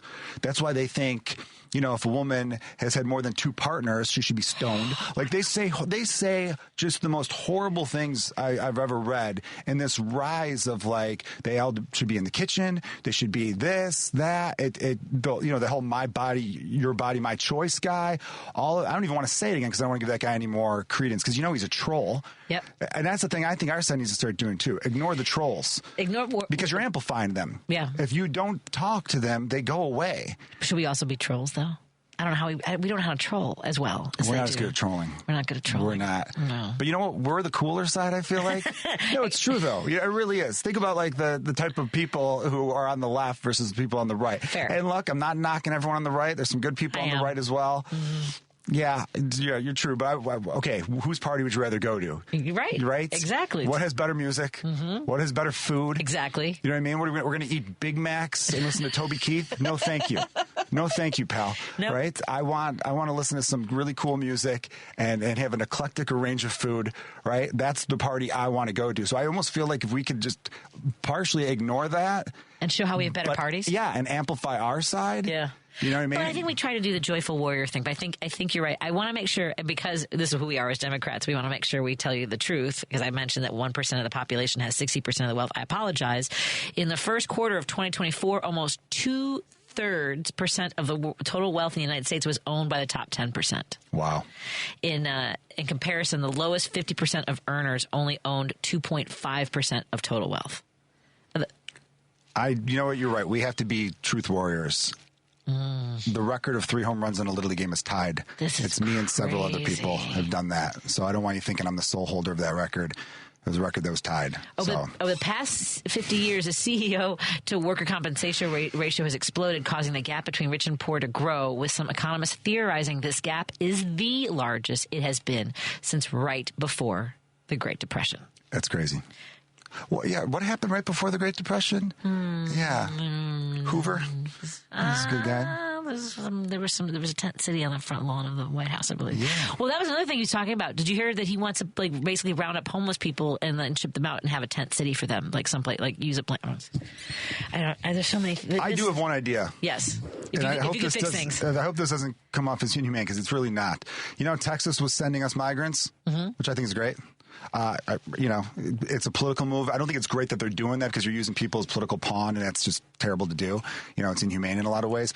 But what if we in Chicago put our homeless guys and women and whatever on a bus and send them to Texas. But with their permission. With their permission, of course. Yes. Yeah, we're not rounding them up. I'm sorry. Because those folks didn't have permission. Like, they didn't even know where they were going. They didn't know where they're going, which is, no, that was awful. But I almost feel like, because Texas it's warmer. Yes. And it's kind of one of those things where it's like Texas wanted us to share in the burden of being a border state. Right. Okay, well, you share in the burden of us being a cold state.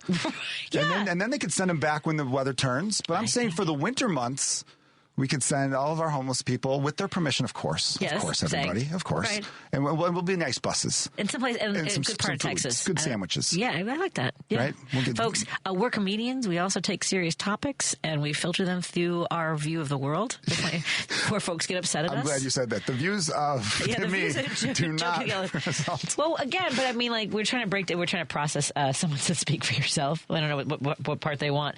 I'm not sure which. When you say speak for yourself, it's hard to grab onto. I've said 100 things. Yeah, exactly. Dave says, what about Nixon and enacting the EPA? You were asking about good policy. No, that was a good policy. Yeah. No, the Nixon administration also was behind affirmative action.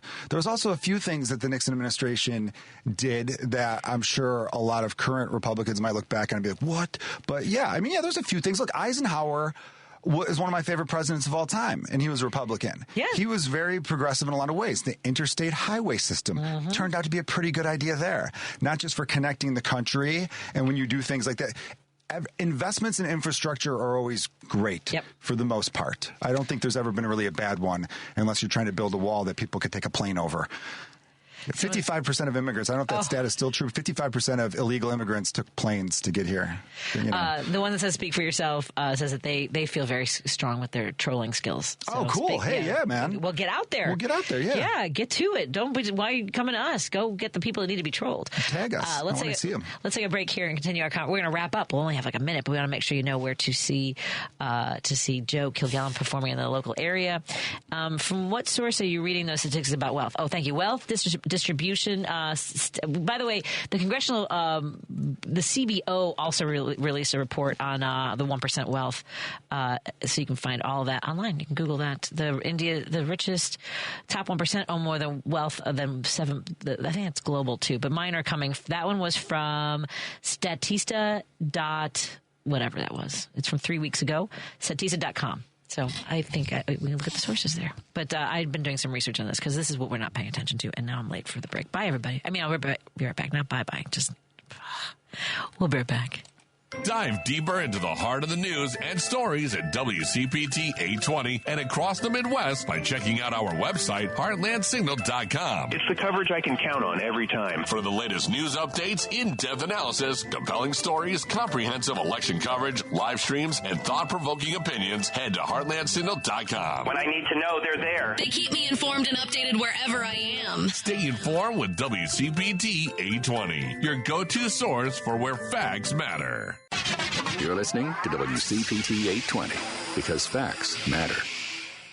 We're listening to Driving It Home with Patti Vasquez on WCPT 820. Thank you so much. As we wind down our show, I want to thank comedian Joe Kilgallon for joining us in studio. Tell us a little bit about all your dates. I can repeat them. I think I remember them all. Go for it. All right. On December 6th, he'll be at the Laughing Academy in Glenview. December 7th, he'll be at Twisted Shamrock near Midway Airport. December 26th, he'll be at Zany's on Wells in Old Town. And you can go to Joe Kilgallon for all the information. Do you have another show you want to add on? Tomorrow night, I will be at Timothy O'Toole. Comedians you should know. Just go to comediansyoushouldknow.com for that one. I don't have that linked on my website. If you follow me on Instagram, I usually drop a promo code day of. And if you want to see my stand-up comedy, I've got literally hours of it on YouTube. That's youtube.com/Joe Kilgallon. So yeah, for all your comedy needs. I love your last special and how you tell a story about your dad and the life. It's hard when you bring death into a comedy act, and I think you did it so elegantly. And a really sweet tribute to your dad as a guy who was made to be a grandpa. Thanks. I love that. He really was. Yeah. It's so sweet. Again, JoeKilgallon.com. Just want to get to the listeners who texted real quick. I was talking about if you feel like trolling is your skill, I'm not saying contact me. I'm like, go out there and troll people who deserve to be trolled. If you think that I am, it's going to be a very short conversation. And if I could add to that point about us just being at the party, I'm not saying, I think it's like after a breakup, you don't want the other person to know you're hurting. Oh, yeah. You want to go out there and be I'm ready to dance, baby. Yeah. That's I think, a way to go about it. Yeah. I got a nice little black dress on. I might wear cowboy boots to the heels. Got the hips moving. Let's go. Yeah. My red lipstick.